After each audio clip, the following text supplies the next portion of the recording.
Okay, I'm doing real well, sir. that's good. That's good. I heard you just came back from vacation or Yes, family. I just got back from a 30-day vacation. It was a lot of fun, and I'm getting ready, and willing, ready to get back to work. Okay, nice. Okay, so let's get on to that. So Miss Smith, who exactly are you? Well, my name is Marvin B. Smith Jr. I'm the CEO and founder of the Gold Institute of Construction Technology and the Arts. Ah, okay, and Miss Smith, founder of the Gold Institute of Construction and the Arts. What exactly did you do before you upheld this title? Well, before that, I was a teacher for about 24 years.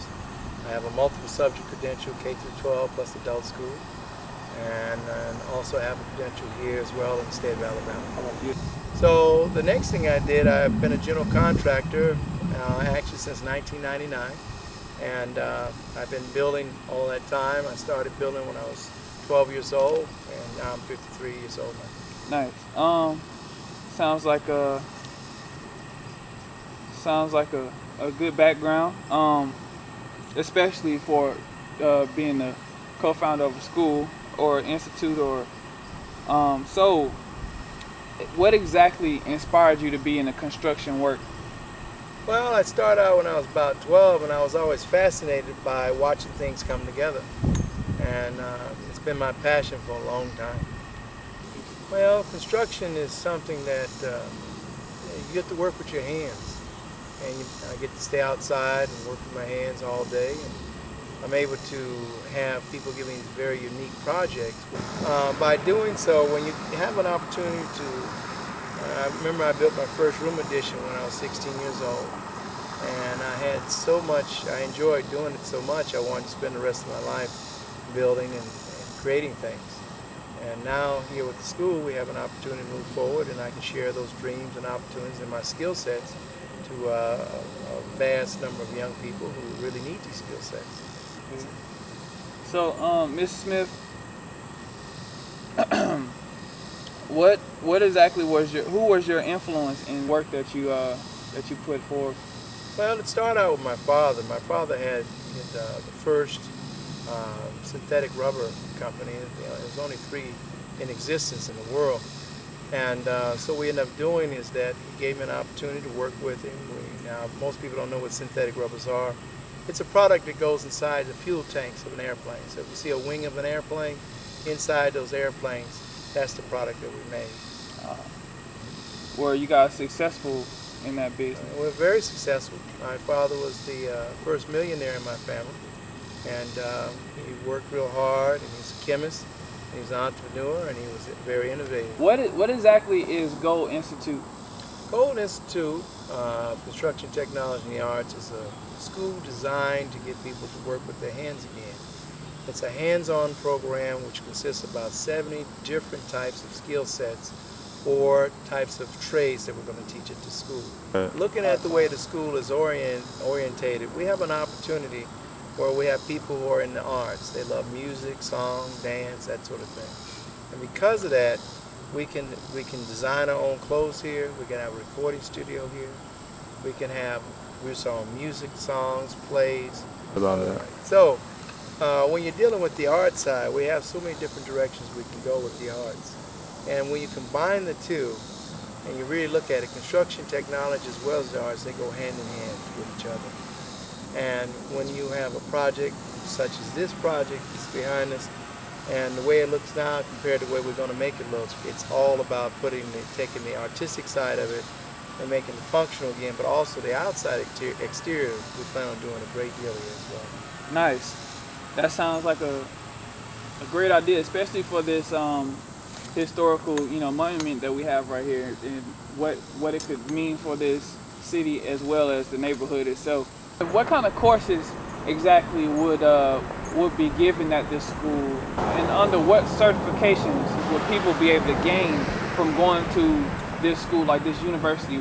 How many years would the curriculum last and stuff like that? One of the main courses that are probably taken by a lot of young men and women is called the Master Builder course. And the Master Builder course is designed to do one specific thing, to teach you how to build a house from start to finish. And once the Master Builder course has been acquired, it takes about 4 to 5 years to acquire this type of training. Your final exam for the Master Builder course is based on one really premise. The school will go out and buy you a vacant lot, or they will buy a house that needs repair. And all the instructors will work with them, but the final exam is that they have to complete a brand new home from scratch, or they take an older house and build it from scratch. So that course of study is going to require a great deal of work. It's about a 4 to 5 year program. As for the curriculum, we have two types of curriculum here. We have a certificated program where you can take classes in the evening time, and you can take classes during the day. And it's on an hourly basis. So when you're dealing with like a master plumber classes, there's a series of classes you can take.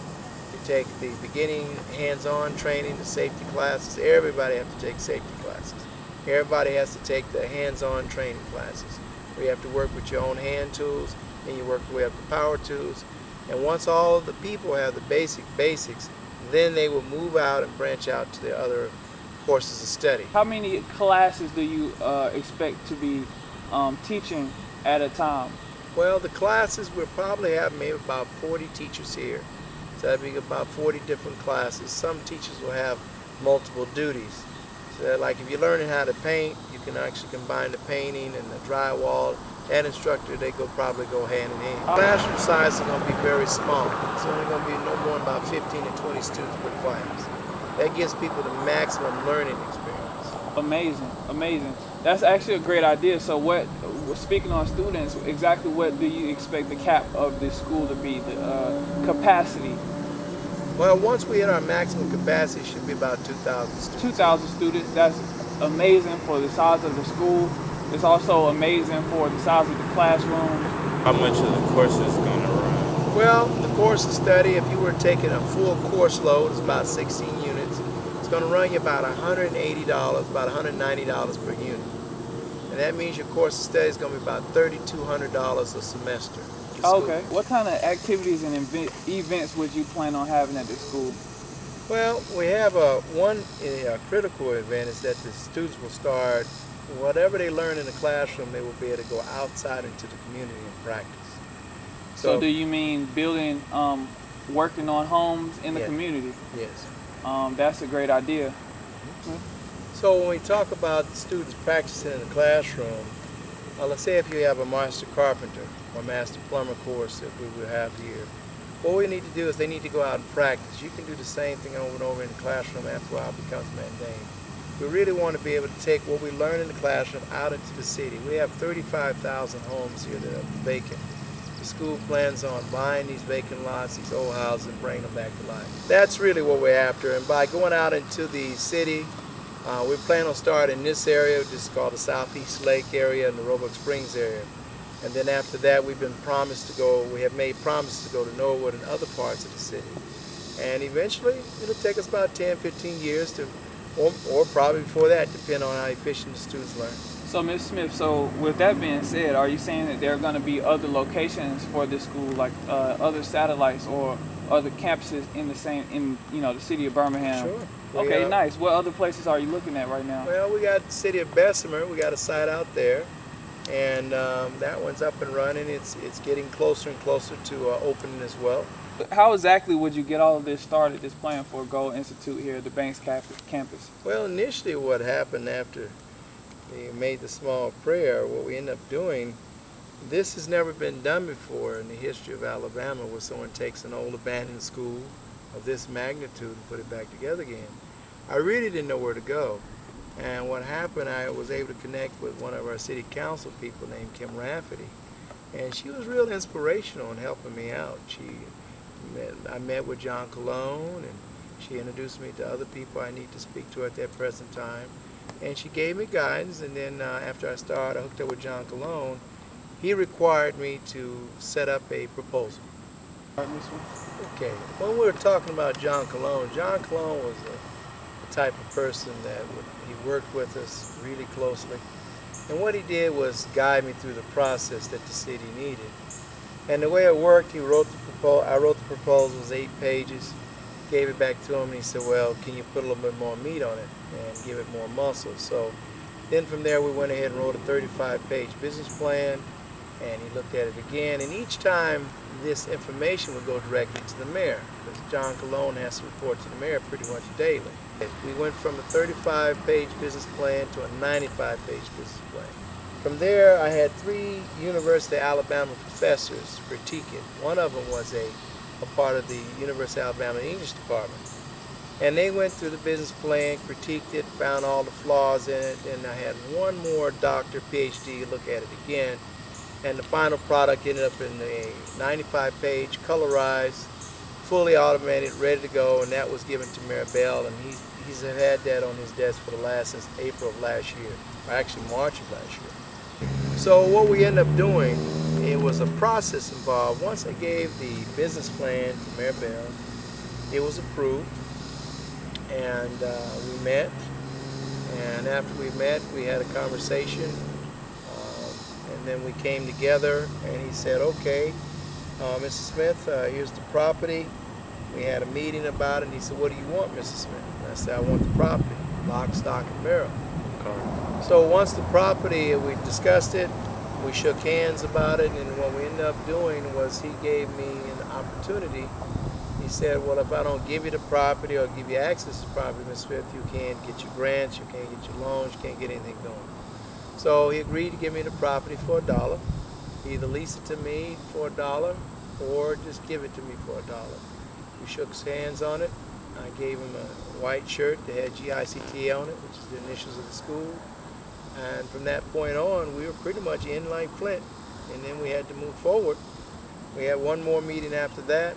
After we had that meeting, Don Lupo was brought in. We got the memorandum of understanding. And from there, we started with our volunteers. I had to go find some volunteers. And that was the easiest part, to get the volunteers, surprisingly. It was pretty interesting. So you got the volunteers, you went through the entire process of getting, all the paperwork done to get started. But how was that? Was like, at what time did you? Well, that started in July. The memorandum of understanding was agreed upon in June, July of last year. And then around September 10th, I signed a document, then Mayor Bell signed it, and that became an official memorandum of understanding. They called it an MOA or MOU. And that was last year, right? That was last year. Well, September's rolling around again. So how did everything in the last year progress? Like, exactly how is everything going right now for the school? Well, actually, since it's almost a year come September, it's been quite a progression. We've had the news people involved. A great number of people stepped up to the plate to help us with that. We also had all the major newspapers, AL.com. We had Trustfield Tribune come in on board well. So it's really been a very good response, and we've had the community give us a great deal of support. We've had almost probably about 350 volunteers come on board to help us with the cleanup. Okay, so cleanup. I was actually here a few of those times, if you can remember correctly. I'm sure you can, but yeah, I wrapped you up in a blanket all the time.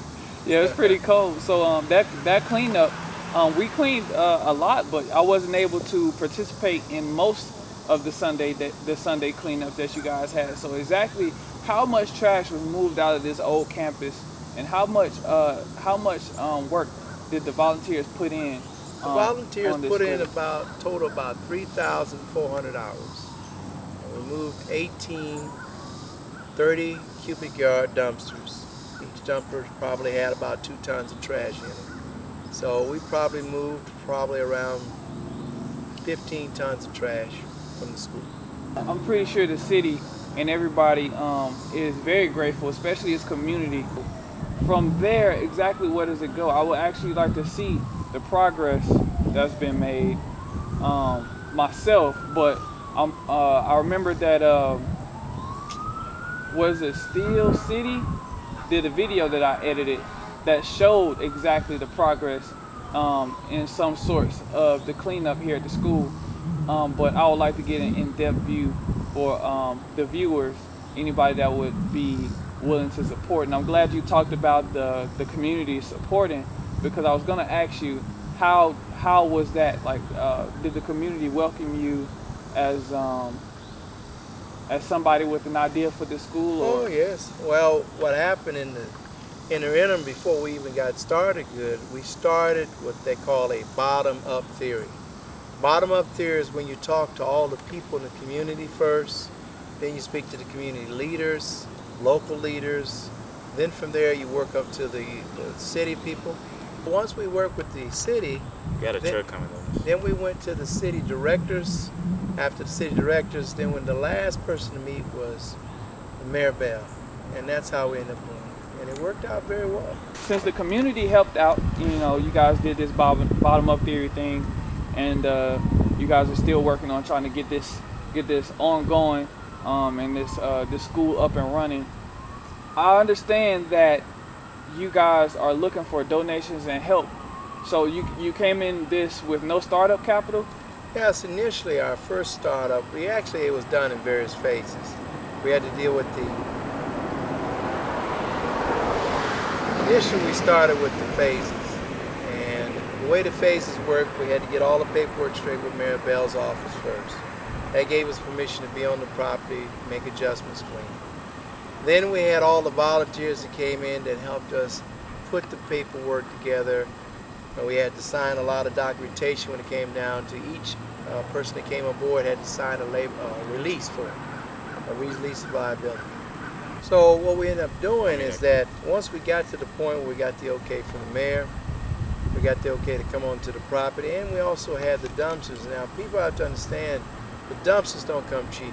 So what ended up happening was I made a deal with Mayor Bell that he would give the dumpsters to us for free. So all those 18 dumpsters that we were filled up to the brim, the city of Birmingham picked them up for free. So that shows that they were really working with us, and they've been working with us ever since. But after that, we had to get the volunteers involved, and now that the property is completely filled, I didn't even want anybody in the school. We had so much debris and trash and everything on the ground, we couldn't even bring visitors to the school. It was embarrassing. So once we got to a point where the school was totally cleaned up, the way the memorandum of understanding is designed, it was designed to give us 9 months to clean up. We never really talked about getting initial startup capital, and the reason why is because Mayor Bell had promised me that he was going to give me the property for $1, or lease it to me for $1. And then the next thing, my goal was after we went ahead and cleaned up everything, then I was going to ask for the next 3 months extension, which was on the memorandum of understanding. But once we got to the point where we hit the 9 months, we cleaned up everything because we couldn't come in here. It was just not safe. So now that it's safe, we got plenty of room. People can go, every room's clear. Now after that, what we can do now, we were making a request for the 3-month extension. And now we're ready for the campaign, to put on the campaign to acquire funds, startup capital, and with all my numbers and everything I've put together, it's going to take about $10 million to put the whole school back together. Okay, so that's actually a lot of money to get to invest in a school, but the idea is so fluid, and it's such a great idea, and it's gonna flip this community and everything. It's gonna be such an impact for the city that I don't see why people would actually invest into this idea of yours. So since I don't, even myself, I don't live in this community, but I do support the cause. How would people that don't live here around the world that are seeing this be able to support or donate to the cause? I understand you guys got a PayPal donate thing going on, and the Facebook going on, and a GoFundMe. So what do I just look up? Go Institute? You just go to GOAL, G-O-A-L, Institute of Construction Technology, and you can go to our Facebook page, and then from Facebook page you can go to the website page. And then after that you can go ahead and we have a GoFundMe page. And so if you really want to get in depth about all the information we have here, we're going to have a YouTube channel. We're going to keep you informed as we go along and grow along with the campaign. So as we gather more funds for the project, then we can see, and then since the school is a non-profit, we have a 501c3 status, we because we have a 501c3, we have to be very transparent with the people in the community. Meaning that means that our books have to be clear, organized, so you can see exactly where the money's going at any given time. It's different than a private company because it's a non-profit school. Right. Is there like a timeline or a deadline to having get everything started, or how does the city handle that much? Giving us a 45-day extension. And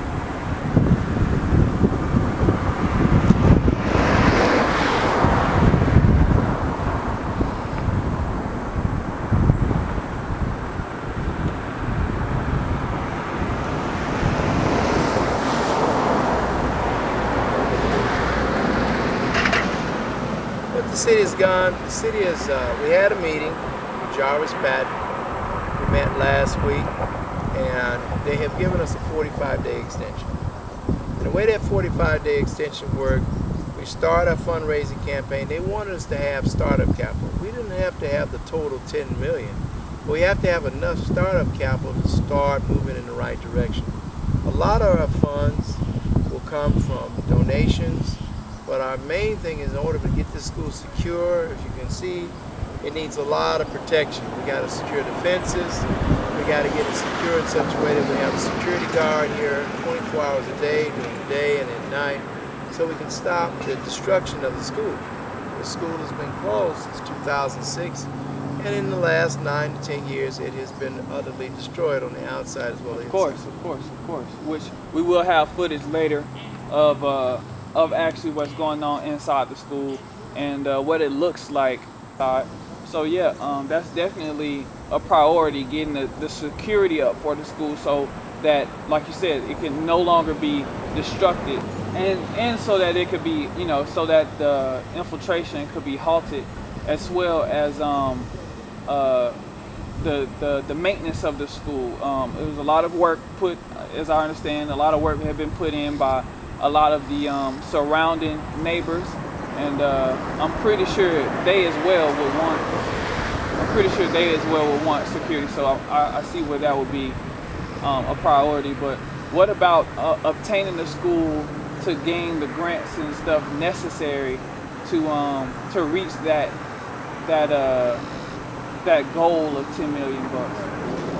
Once we go ahead and get the startup capital, initial startup capital, we also have a situation now of securing the school. We actually put a pair of security lights here. And when I say security lights, at night the school will be lit up. And it's just temporary power. By having temporary power, we can secure it. We have a security guard here with that. That's initial. Then after that, the city will give us the deeds to the school. And that's our real essence. And I've been told different prices, and we don't really have a specific price yet. It was never set up that way. Once we acquire the deeds for the school, we're in a position where we can work with ADECA, and we can apply. I have a grant writer. She has a specific fee. It'll be about $2,000 a month to keep her on board, and then she'll start applying for grants for us. We have an ARC grant. That's the Appalachian Regional Commission. They call it ARC. We have another grant that's set up for a community grant. We have all sorts of different types of grants that apply to this school that we can utilize to enhance the school and bring it up to par. So we need your startup capital. Startup capital allows us to go ahead and get it secure, get the lights on, temporary lighting. Then we can have someone watching the school to protect your investment. And see, it's not just the Gold Institute, it's not just Marvin B. Smith Jr. This school belongs to the community. And then from there, we'll serve the community. And that's really the essence of the school. Very few schools work with the community, serve the community. And when I say service, we're going to, like I said, we're going to go out into the community, buy the old housing stock, take the old lots, rebuild them, build new houses there. If we have we're going to have quite a few older elderly people. They need houses. They need their properties redone. The students can go out and repaint them, landscape. There's just so many things we can do to help the community. Amazing.